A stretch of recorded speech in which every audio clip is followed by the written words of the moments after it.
leaves and grass.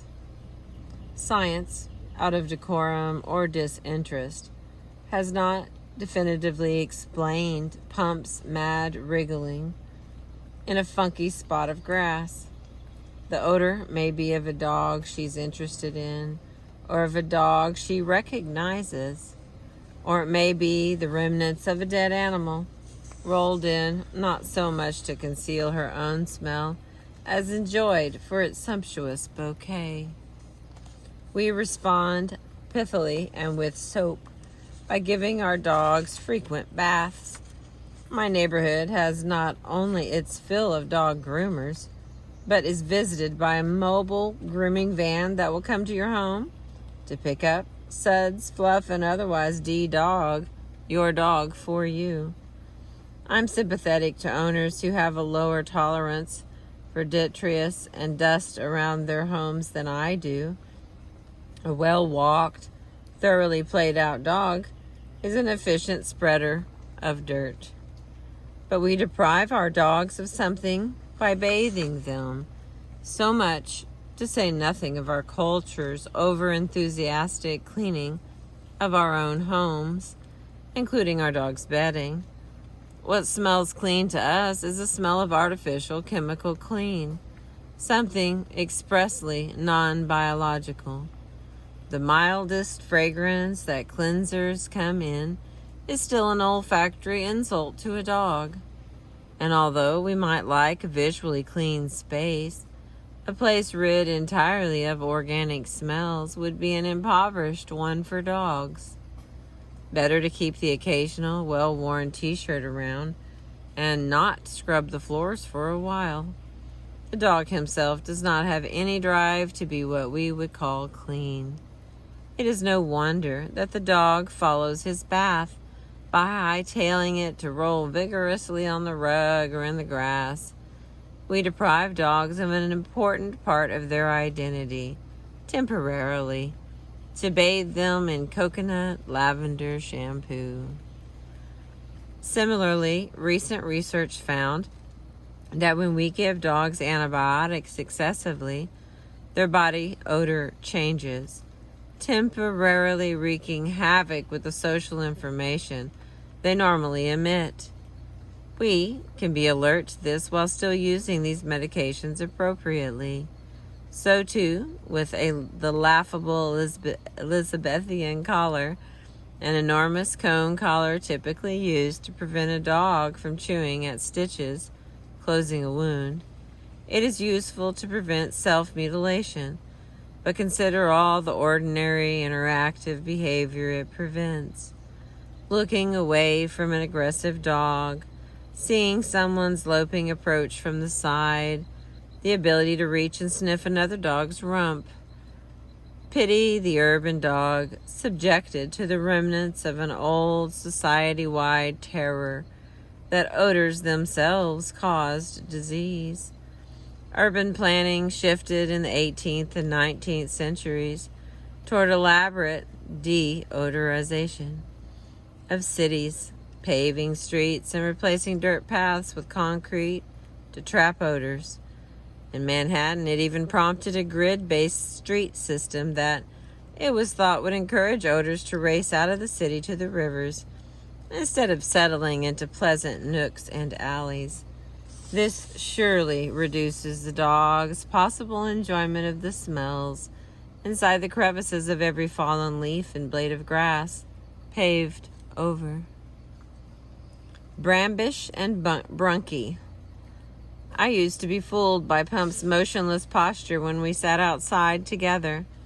One time, looking more closely at her, I saw that she was motionless but for one part, her nostrils. They were churning information through their caverns, ruminating on the sight before her nose. What was she seeing? The unknown dog who just turned the corner off the block? A barbecue down the hill with perspiring volleyballers circling, grilling meats? An approaching storm with its fulminating bursts of air from distant climes? The hormones, the sweat, the meat, even the air currents preceding the arrival of a thunderstorm. Upwardly moving drafts leaving invisible scent tracks in their wake are all detectable, if not necessarily detected or understood, by the dog's nose. Whatever it was, she was far from idle.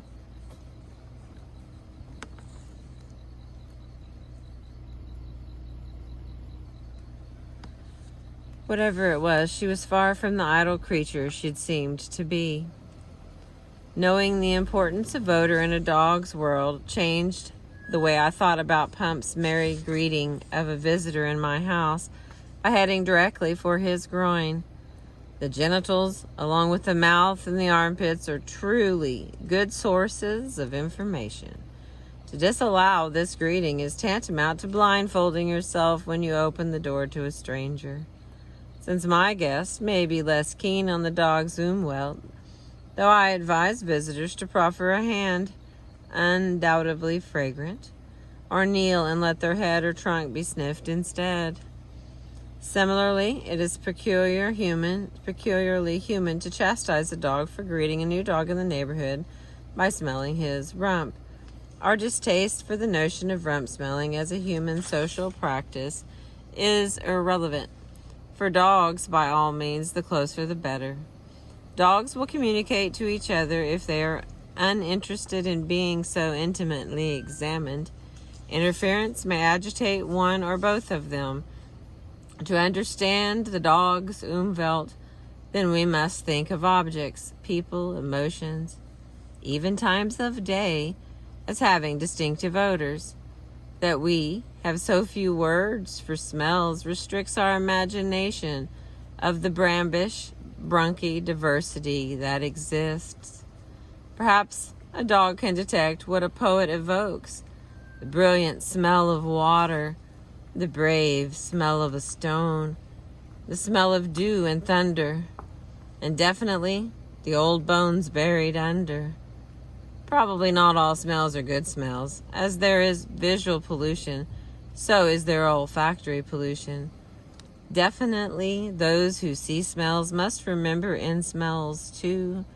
When we imagine dogs dreaming and daydreaming, we should envisage dream images made of scents. Since I've begun to appreciate Pump's smelly world, I sometimes take her out just to sit and sniff. We have smell walks, stopping at every landmark along our routes in which she shows an interest. She is looking. Being outside is the most smelly, wonderful part of her day. I won't cut that short. I even look at photographs of her differently. Where she once looked to be pensively staring in the distance, I now think that she's really doing is smelling some new exciting air from a far-flung source. But I'm happiest of all to receive her greeting sniff of me. Prompting her wag of recognition, I nuzzle into the scruff of her neck and sniff her right back. Thank you for listening. This has been Inside of a Dog. We're on page 88.